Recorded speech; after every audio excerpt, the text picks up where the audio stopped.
Jumlah trading NFT dah cecah sehingga 23 bilion USD pada tahun 2021. Tak best. Tinggi sangat. Jumlah trading NFT dah pun cecah sehingga 23 bilion USD pada tahun 2021. Jadi dengan trading volume sebanyak macam tu, tentu ada syarikat yang tersenarai yang nak buat bisnes berkaitan NFT dengan menawarkan produk mereka. Jadi mereka pun boleh mengaut keuntungan daripada hype NFT tersebut. Ia juga satu pilihan untuk kita sebagai pelabur untuk dapatkan exposure kepada NFT tanpa melabur secara direct dalam token NFT tersebut. Apa tu NFT? Sebelum ni saya memang ada terangkan apa itu NFT. Kalau anda nak tonton, boleh klik link di atas ni. Tanpa membuang masa, jom saya kongsikan 3 saham berkaitan NFT.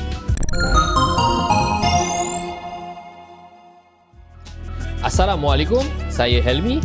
Saham pertama yang saya nak kongsikan kali ini adalah Adobe. Adobe menawarkan servis software ke seluruh dunia. Jadi antara produk mereka yang popular adalah Photoshop, Illustrator, Acrobat dan lain-lain. Jadi bentuk PDF yang kita biasa guna tu pun adalah Adobe yang cipta. Jadi apa kaitan Adobe ni dengan NFT?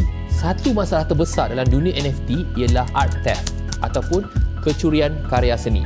Dan disebabkan masalah dengan blockchain ni, sesiapa sahaja boleh mint sesuatu art yang bukan hak mereka. Okey, saya nak cerita dulu apa maksud mint. Mint ni adalah sesuatu proses di mana sesuatu karya seni itu dijadikan sebagai token NFT ataupun sebahagian daripada sistem blockchain.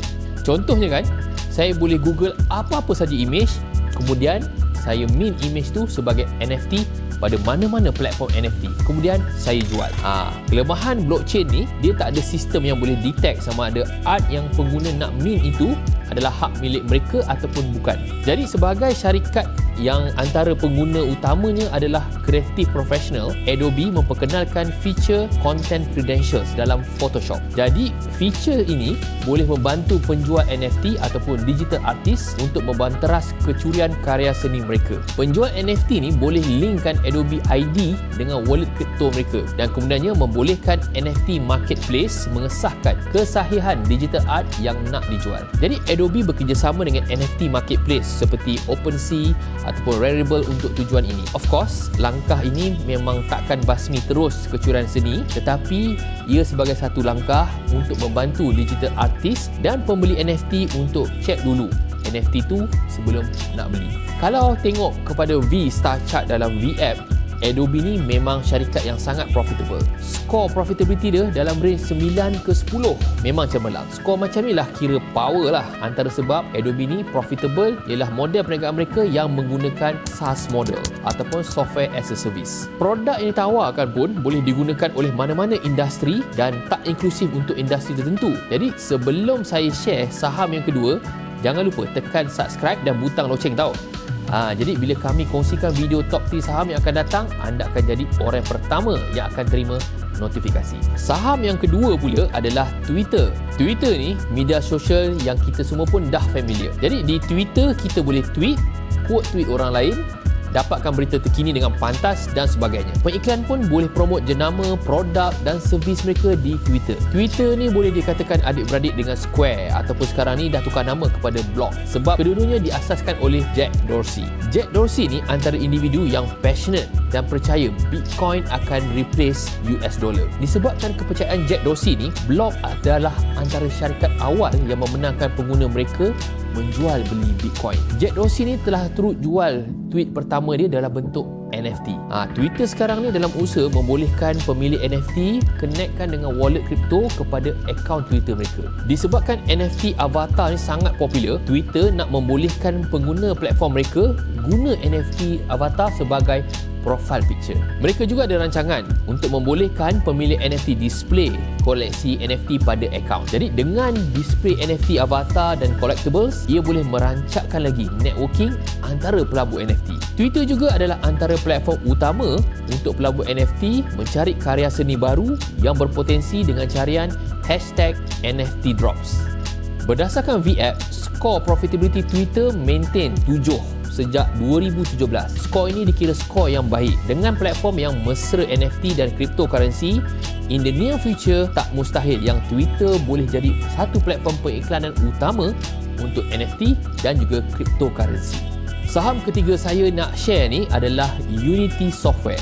Unity ni memang popular sebagai software yang diguna pakai oleh developer untuk buat game. Unity ni ialah leader dalam video games sebab 71% daripada top 1000 mobile games dalam dunia ni dibuat menggunakan software Unity. Jadi game macam Pokemon, League of Legends, Monument Valley, semua tu dibuat menggunakan engine Unity. Selain untuk game, software Unity pun diguna pakai dalam non-gaming industri. Contoh untuk buat filem animasi seperti Lion King, dan boleh guna untuk train AI macam yang dibuat oleh syarikat DeepMind milik Alphabet. Disebabkan konsep play to earn ataupun NFT gaming ni makin popular, Unity dah pun memperkenalkan plugin yang dipanggil Arcane Unity. Jadi tujuan Arcane Unity ni nak membantu game developer untuk menawarkan NFT dalam game. Dengan Arcane, game developer boleh create NFT dan publish in-game items terus daripada Unity kepada wallet Matic ataupun Ethereum pengguna. Plugin ni pun mesra pengguna. Jadi gamer yang tak tahu tentang blockchain atau NFT ni pun boleh juga enjoy main game sebab Arcane ni menawarkan pilihan untuk login guna akaun Google ataupun Facebook. Kalau tengok dekat V-Star Chart, Unity hanya mencatatkan skor 3 saja. Kiranya perniagaan mereka belum lagi profitable. Unity ni sebenarnya baru saja IPO ataupun mula disenaraikan pada September 2020. Tak sampai pun 2 tahun lagi. Jadi sejak IPO sampai sekarang, harga saham mereka dah naik dalam 56%. Bagi growth company yang macam Unity, biasanya mereka akan invest balik duit untuk kembangkan syarikat. Jadi Unity ni mungkin akan ambil masa untuk jadi profitable. Okey, setakat ni dulu daripada saya. Jumpa anda di video akan datang. Okey, cuba komen saham NFT apa yang menarik bagi anda. Ataupun anda ada saham yang nak saya kupaskan, boleh juga letak dekat ruangan komen tu. InsyaAllah saya akan kupas next time. Okey, stay safe guys. Assalamualaikum. Bye.